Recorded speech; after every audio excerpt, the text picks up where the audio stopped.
안녕하세요. 국어 강사 전희수입니다. 저는 오늘 여러분들께 제 강좌에 대해서 설명드리기 위해서 이 자리에 섰습니다. 저는 학부와 대학원 모두 국어 국문학을 전공을 했고요. 이제 학부에서 교직 이수를 통해서 국어 정교사 자격증을 보유하고 있습니다. 네, 제가 국어 교육과 또 국어 자체에 대해서 공부를 한 지 10년이 넘어가는데 제가 국어와 국어 교육을 둘 다 공부를 했기 때문에 학교에서 선생님들이 혹은 평가원에서 교육과정이 어떤 식으로 출제를 할 것인가에 대해서도 많이 연구를 해보았고, 또 이제 국어 과목에서 영역별로 어떤 것들을 학습을 해야 하는가도 많이 고민을 해보았습니다. 그래서 이렇게 많은 시간 동안 고민해본 것을 바탕으로 해서 제 수업과 제 교재에 녹여냈기 때문에 그 녹여낸 것들을 지금부터 설명드리고자 합니다. 일단 제 수업은 시작이 다른 국어라는 큰 틀 안에서 내신과 수능 대비를 한꺼번에 하고 싶은 학생들을 위한 강의로 구성이 되어 있습니다. 우리 친구들이 내신 공부 따로, 수능 공부 따로 이렇게 생각을 해요. 두 개 다 결이 너무 달라요. 그래서 고1, 2 때는 내신만 주구장창 하다가 고등학교 3학년이 되면은 수능 공부를 부랴부랴 시작해요. 그러면은 이제 고등학교 3학년 때 공부해야 할 양이 너무너무 많기 때문에 굉장히 힘들어지겠죠. 그럼 내신과 수능을 따로 해야 되냐? 저는 그렇진 않다고 봅니다. 그래서 이를 한꺼번에 할 수 있도록 제시를 해드리고요. 또 이렇게 제시를 할 때 국어의 모든 영역을 똑같이 학습하면 안 되겠죠. 그래서 문학, 독서, 문법, 또 더 나아가서는 집약적으로 문학에서 시파트 혹은 소설 파트, 독서에서 또 어떤 영역, 어떤 구조, 문법에서도 의문, 단어 이런 식으로 각 파트와 분야별로 우리가 배워야 할 개념, 접근법, 그리고 문제에 접근하는 그 풀이 전략까지 제가 세부적으로 알려드립니다. 저는 이런 식으로 국어 분야별로 조금 더 특화되고 전문화된 수업을 지향하고 있고요. 또 제가 가지고 오는 이 문제들 혹은 제가 제시하는 방향성은 저의 머릿속에서 나온 주관적인 그런 방향이 아니라 철저한 기출 분석과 단연간의 이제 내신 혹은 수능 노하우를 통해서 쌓아온 저의 바탕, 그것을 바탕으로 해서 출제 원리를 가지고 구성한 교재와 수업을 가지고 있습니다. 그래서 결론적으로는 저는 중3부터 그리고 재수생까지 폭넓게 강의를 해봤기 때문에 시기별로 또는 영역별로 우리 친구들이 어려워하는 것과 꼭 필요로 하는 것들을 잘 알고 있어요. 그래서 얘네들을 바탕으로 해서 교재를 구성하고 있고 친구들이 그 단계를 쌓아나갈 수 있게 수업을 진행하고 있습니다. 그래서 마지막에 제가 적어놓은 이 멘트 같이 보실게요. 최선을 다하는 것만으로 부족해. 무엇을 해야 하는지 알고 최선을 다해야 돼. 이런 멘트인데요. 우리 친구들이 항상 다른 친구들과 비교를 해요. 쟤는 1시간 공부했는데 이번 시험에서 1등급이 나왔대. 쟤는 맨날 노는 것 같은데 시험 점수가 잘 나와. 근데 나는 계속 공부를 하는데 쟤보다 더 열심히 하는 것 같은데 점수가 안 나오네? 이런 생각을 계속 합니다. 과연 이게 지능 탓일까요? 혹은 노력의 부족일까요? 저는 아니라고 봐요. 우리 친구들 다 똑똑하고 다 너무너무 열심히 공부를 합니다. 이거는 제가 그 친구들, 학생들과 공부를 해오면서 늘 봐요. 다들 너무 열심히 하고 다들 너무 열심히 질문하고 잘하려는 욕망도 있어요. 근데 왜 어떤 친구는 1등급, 어떤 친구는 4등급? 왜 이럴까요? 그래서 점수가 오르지 않는 친구들은 무엇을 해야 하는지 모르고 공부하는 친구들이에요. 결론적으로는 내일 국어 시험을 보는데 국어 시험인지 모르고 수학 공부를 하고 갔네? 얘랑 똑같은 거예요. 그래서 무엇을 해야 하는지 그 방향을 명확하게 아셔야지 우리가 조금 더 영악하게 쉽고 빠르게 답을 도출해 나갈 수 있겠죠. 저는 항상 친구들한테 얘기를 해요. 나는 선생님은 성적은 좋았다. 하지만 성적이 좋았지 공부를 잘했던 건 아니다. 우리가 필요한 거는 국어를 잘하는, 국어에 대한 학자적 지식을 가지는 건 아니죠. 그래서 우리가 필요한 거는 성적이 잘 나오는 공부예요. 그래서 답을 잘 찾으셔야 됩니다. 그래서 우리가 필요한 거는 이 무엇이에요? 그래서 고등학교 국어는 이 암기, 이해, 적용이 병행되어야 하는 공부예요. 근데 중학교에서 고등학교를 넘어오는 친구들은 자습서만 보면은 되겠지, 작품을 딸딸 공부하면 되겠지라고 생각을 합니다. 근데 제가 실제로 내신 기출을 분석을 해보고 내년 내신 공부를 친구들과 같이 해보면은 그냥 암기를 통해서 풀 수 있는 문제는 많이 없어요. 그래서 대부분이 적용 문제입니다. 이제 심각한 경우 50% 이상이 외부 작품, 외부 지문이 들어와요. 학교에서 배우지 않았는데 갑자기 딱 들어오는 작품들을 이야기하는 겁니다. 그러면 조금 친절하신 선생님은 9월 학력평가에서 내가 낼 거니까 너네 스스로 열심히 공부해와 라고 하시는 분도 계시는데, 좀 불친절한 선생님은 그냥 배웠던 작품에 안 배웠던 작품을 추가해서 공통점을 찾아라, 차이점을 찾아라 하는 문제를 낸다든지, 배웠던 작품에 우리가 표현상의 특징이나 작가적인 특징을 제시를 해놓고서 여기에 맞는 작품들을 골라라 라고 합니다. 근데 그 작품이 무수히 많은데 우리는 그 작품을 다 공부하고 갈 수가 없겠죠. 그렇기 때문에 우리한테 필요한 게 요 수능 공부와 내신 공부를 같이 병행해서 국어를 보는 눈을 키우는 겁니다. 이제 수능 국어라고 하면은 교육과정상에서 알아야 할 원리와 개념이 정해져 있죠. 하지만 그 양이 굉장히 방대해요. 그래서 우리 친구들이 수능 공부는 미뤘다가 나중에 해야지, 나는 수시, 즉 내신에 집중을 할 거야 라고 생각을 하고 공부를 시작해요. 그럼 막상 내신을 해보면 조금 전에 말씀드린 대로 안 배웠던 게 나오네? 얘는 어떻게 풀어? 라고 생각을 하는 거죠. 그럼 결국 우리는 뭘 해야 되냐? 이렇게 안 배웠던 게 나오기 때문에 외부 지문에 대비하기 위해서 국어를 보는 눈을 키워야 돼. 결론은 수능 공부를 같이 하셔야 된다는 겁니다. 근데 방금 선생님이 말씀하셨잖아요. 양이 너무 많아요.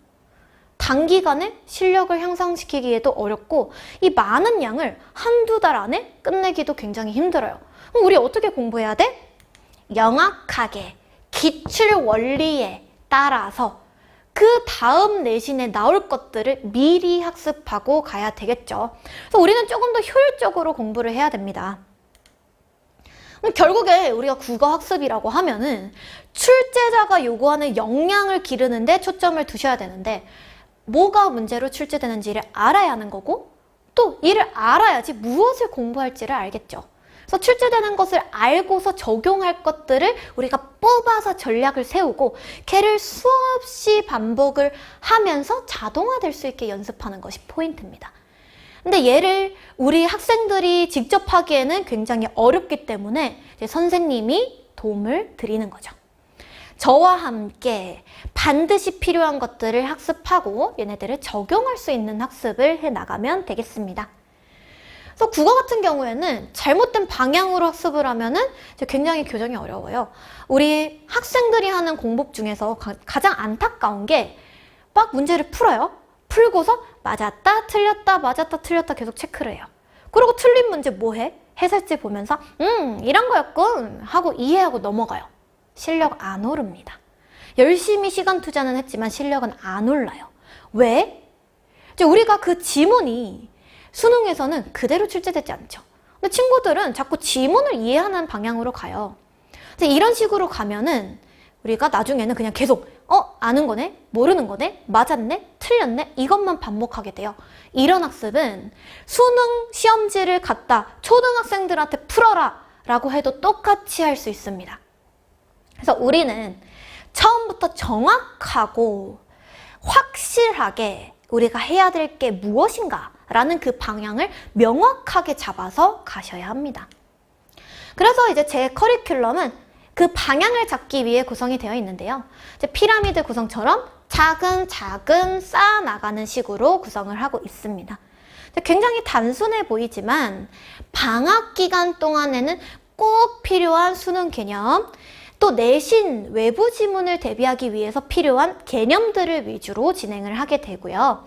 또 내신 기간에는 학교별로 반드시 필요한 그 개념들 또는 작품들을 학습을 하게 됩니다.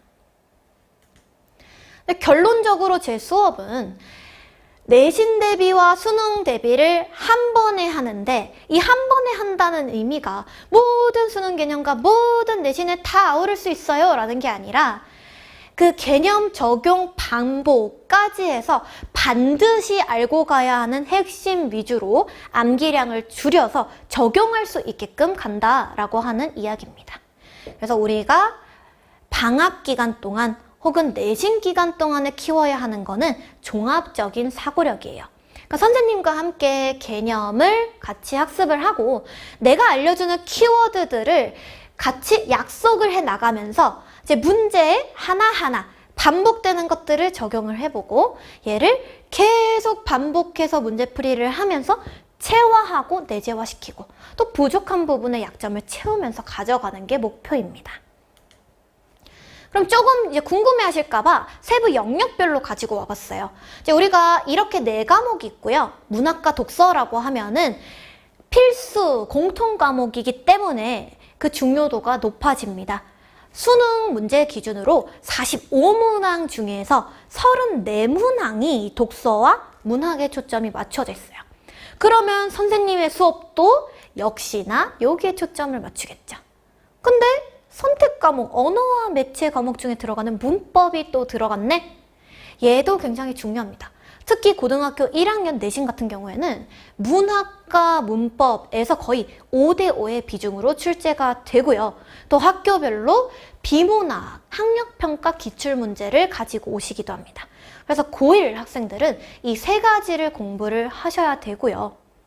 또 이제 고2 학생들 같은 경우 1학기는 대부분 문학, 2학기는 대부분 독서를 진행하지만 언어와 매체 과목을 진행하는 학교도 있어요.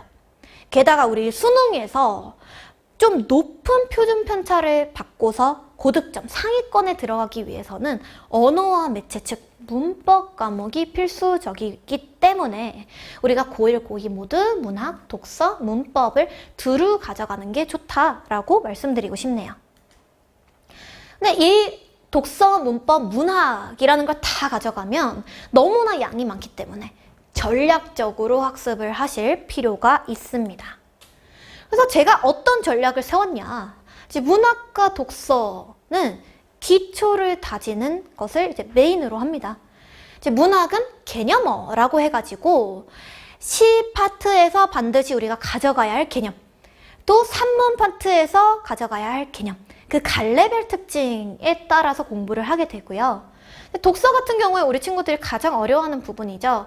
그래서 지문을 보고서 문제를 풀려고 하면은 다 어렵게 느껴지고, 또 지문을 보고 문제를 풀고 해설을 보는 식으로 공부를 하면은 그냥 그 지문에 대한 내용만 학습하기 때문에 우리가 독서 공부를 할 때 어떤 원리와 어떤 방법으로 접근을 해야 하는가에 대해서 설명을 드립니다.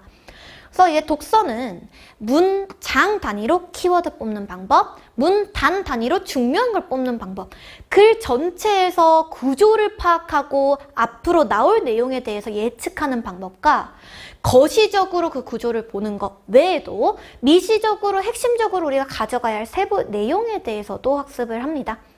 그래서 결론적으로는 개념, 그리고 원리, 그리고 문제 접근법 까지 우리가 학습을 하게 되고요.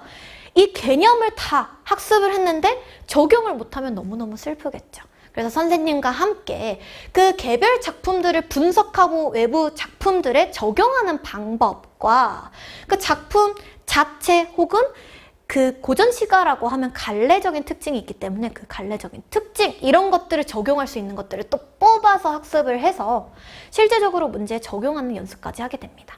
독서도 마찬가지로 배웠던 우리의 독해 방법을 바탕으로 문제에서는 무엇을 요구하는가를 같이 찾아보고서 적용할 수 있게 강의를 구성하고 있어요.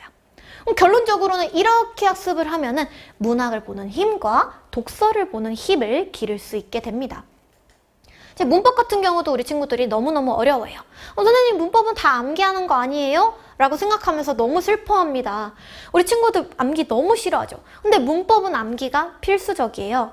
이제 개념을 바탕으로 암기를 하되 친구들이 좀 더 쉽게 암기할 수 있는 팁들을 던져드려요. 그러면 이 암기 팁들을 바탕으로 기본적인 것을 바탕으로 해서 적용을 하셔야 되는데 실제적으로 문제를 풀면은 푸는 족족 계속 다른 걸 물어보는 것 같아요. 다 틀려. 이런 느낌을 갖는 학생들을 위해서 같이 판단할 수 있는 요소들도 학습을 하게 됩니다. 또 화법과 작문, 매체, 선택 과목이라고 했는데 나 불안해서 미리 공부하고 싶어요 하고 하는 친구들이 있겠죠. 근데 제가 이제 기출문제를 그대로 던져주는 게 아니라 이 화법과 작문과 매체도 또 우리가 얘네들을 보는 눈이 있어야 되겠죠. 그래서 이 원리와 그리고 접근하는 그 자주 나오는 패턴들을 학습을 한 다음에 우리가 화법과 작문, 매체는 줄 길어지더라도 독서처럼 독해를 하면 시간을 너무 많이 잡아먹어서 속도감 있고 정확하게 그 핵심을 뽑아서 문제를 풀 수 있는 연습을 하게끔 프린트를 제공해 드립니다. 그래서 제 수업 포인트는요, 결국에는 이 출제자의 눈을 가져가는 겁니다. 그래서 내가 출제자가 된다라는 느낌으로 유형들을 빠삭하게 익히고 개념들을 익혀가지고 적용을 해볼 수 있는 게 이 수업의 포인트입니다. 그러려면은 일단 기본은 개념어, 기초를 잡고 가셔야 되겠죠. 조금 전에 설명드린 대로 내신과 수능 대비를 한꺼번에 하기 위해 영역별로 조금 다르게 구성되어 있는데요. 이제 문학은 개념, 접근법, 갈래, 작품 위주로 수업을 하게 되고요. 독서 같은 경우에는 그 원리와 그 읽기 전략, 방법론, 문제풀이 전략 위주로 가게 되는데 체계적, 단계적으로 학습을 하게 돼요. 지문을 그냥 그대로 풀이하는 게 아니라 단문에서 장문으로, 문장에서 글 단위로, 또 미시독해와 거시독해로 이렇게 나누어서 하나하나 우리가 단계를 밟게 됩니다. 이제 문법 같은 경우 내신에 나오는 개념을 위주로 하게 되지만 이제 수능 기출 문제를 바탕으로 조금 더 심화된 학습도 하게 됩니다. 제 관리 프로그램은요, 이제 기본적으로 해당 수업 내용에 대해서 복습 영상을 제공을 하는데요. 수업 시간에 놓친 부분이 있거나 다시 보고 싶은 부분이 있으면 언제든지 볼 수 있게 영상을 제공합니다. 또 이제 1:1 보완 작업을 진행을 하는데 이제 우리 친구들이 공부를 하다가 어려운 점이 있을 거예요. 또 제 수업을 듣더라도 이거 말고도 하고 싶은 공부들이 있을 거예요.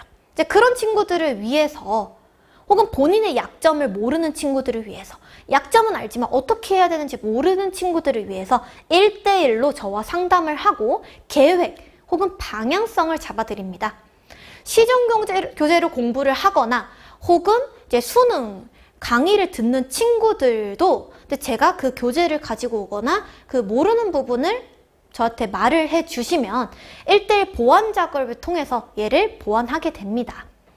또 이제 메신저를 통해서 상시, 질의응답과 피드백을 진행을 하는데요. 이제 모르는 문제가 있거나 궁금한 점이 생기면 언제든지 저한테 연락을 하시면 제가 보는 즉시 답변을 해드립니다.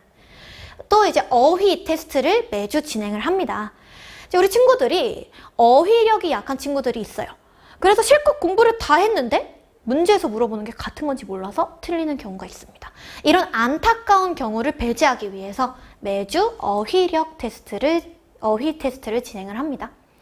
또 배웠던 부분, 또 한 달 동안 배웠던 부분, 이런 부분에 대해서 잘 알고 있나? 라는 것을 확인하기 위해서 복습 테스트와 파이널 테스트를 진행을 합니다. 여기 나와 있는 사진 있죠? 제가 예쁘라고 넣어놓은 게 아니고요. 실제로 제가 우리 친구들의 과제 검사했던 거를 찍어 놓은 부분이에요. 이제 한 타임에 수업을 듣는 학생이 많더라도 제가 직접 하나하나 확인을 합니다. 직접 이렇게 확인을 해보면서 우리 학생들이 문제를 푼 흔적이 있겠죠. 그 흔적들을 제가 살펴보면서 잘못되게 푼 건 없는지, 꼭 필요한 부분에 반응을 했는지 안 했는지 이런 점들을 보고 혹시나 보완해야 될 부분이 있다면 피드백을 제공을 합니다. 다음은 궁금해하실 교재인데요. 제 교재는 크게 4가지 단계로 구성이 되어 있고 제일 앞부분까지 포함을 한다면 5개의 구성으로 되어 있습니다. 제일 처음에 큰 틀을 보고 가요. 제가 계속 강조하는 게 구조화인데요. 이제 구조화를 하기 위해서는 이제 본인들이 이 단원에서 혹은 내가 배울 방향이 무엇인지를 아는 것이 필수적입니다. 그래서 우리가 책을 보면 목차가 나와 있죠. 그 목차들을 보면서 아, 이 책은 이런 얘기를 하고 있구나. 나는 이런 것들을 기억해야 되겠구나. 라는 것을 우리가 알 수 있어요.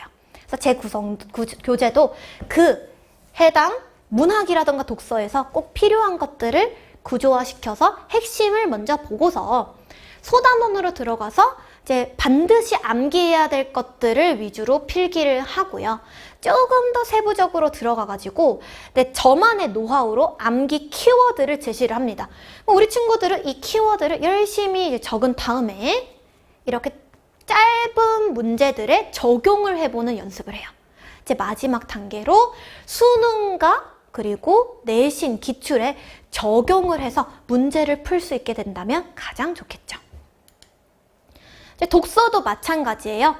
앞서 말씀드렸다시피 독서도 짧은 글부터 긴 글까지 단계적으로 진행을 합니다. 다른 영역도 마찬가지로 진행이 되고요. 또 제가 보여드린 교재는 일부분이에요. 또 과제장 혹은 뭐 주간지 이런 것들은 좀 그때그때 이제 필요한 것들에 따라서 구성이 다르게 진행이 되고 제가 꼭 필요한 것들, 제가 알려줬던 것들을 적용할 수 있게 진행이 되니까 이것들은 이제 수업 시간에 제가 방향을 제시하면 잘 따라오시면 되겠습니다. 자, 여기는 이제 후기가 증명하는 강의라고 이제 친구들의 후기를 가지고 왔는데요. 또 우리가 제일 첫 시작이 윈터스쿨이니까 윈터스쿨에 대한 수강평을 가지고 오는 게 좋을 것 같아서 올해 2023년 기준으로 수강평을 가지고 왔습니다. 그래서 우리가 이 제 OT를 들으실 때는 2024년일 가능성이 높겠죠. 그래서 2024년이 되기 직전에 따끈따끈한 그 직전 강의의 후기들을 가지고 왔습니다. 우리 학생들이 제 수업에서 좋았다라고 칭찬을 해주는 점은 교재가 좋고 또 수업 내용이 요약적으로 진행돼서 좋았다라는 이야기를 많이 해줬어요. 또 수업 분위기가 너무 좋고 친절했다라는 이야기들을 많이 해줬어요. 우리 친구들이 질문할 때마다 막 두려움을 갖죠.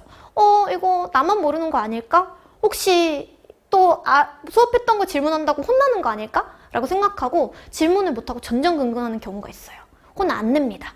언제든지 오셔서 질문을 하시면 돼요. 그 다음은 제 수업을 한마디로 표현한다면 이라는 부분인데 우리 친구들이 완벽하다라고 이제 고마운 표현을 써줬어요. 그래서 여기도 이제 비슷하게 장점이랑 비슷하게 바탕부터 차근차근 배워나갈 수 있고 깔끔하고 필수적인 내용, 근데 그 내용 속에서도 범위를 넓고 선명하게 보여준다라는 것이 이제 장점이라고 언급을 해 주었습니다. 제가 지향하는 수업은요, 혹은 지향하는 문제풀이는 기본적인 것들을 쉽게 배워서 어려운 문제에 적용하자라는 거예요. 그래서 우리가 공부할 게 너무 많아요. 국어뿐만 아니라 다른 과목들도 해야 되죠. 근데 그 수많은 공부를 하겠다고 24시간 막 잠도 줄여가고 밥도 안 먹으면서 하면은 너무너무 슬프겠죠. 그래서 암기할 방향을 명확하게 제가 잡아주고 쉽게 공부를 해서 어려운 문제 적용하는 이제 그런 수업을 구성하고 있습니다. 이제 마지막은 제 슬로건이에요. 이제 우리 친구들이 항상 그거는 답이 없는 것 같아요. 어려워요. 너무 주관적이에요. 라고 얘기를 하지만 항상 평가를 하려면 출제자가 요구하는 답이 있겠죠. 그 답을 문제와 지문 속에서 찾는 연습을 할 거고요. 또 우리가 수능까지 나아갈 때 내신부터 수능까지 차근차근 대비하기 위해서 그 방향성을 명확하게 잡아야 됩니다. 그래서 이렇게 답을 찾는 연습을 하고 방향성을 찾아 나가신다면 국어를 보는 힘을 기르게 돼서 외부 지문으로 어떤 게 나오더라도 수능에 처음 보는 작품과 지문이 나오더라도 해결할 수 있는 힘을 기를 수 있게 될 거라고 생각합니다. 네, 지금까지 전희수였습니다. 들어주셔서 감사합니다.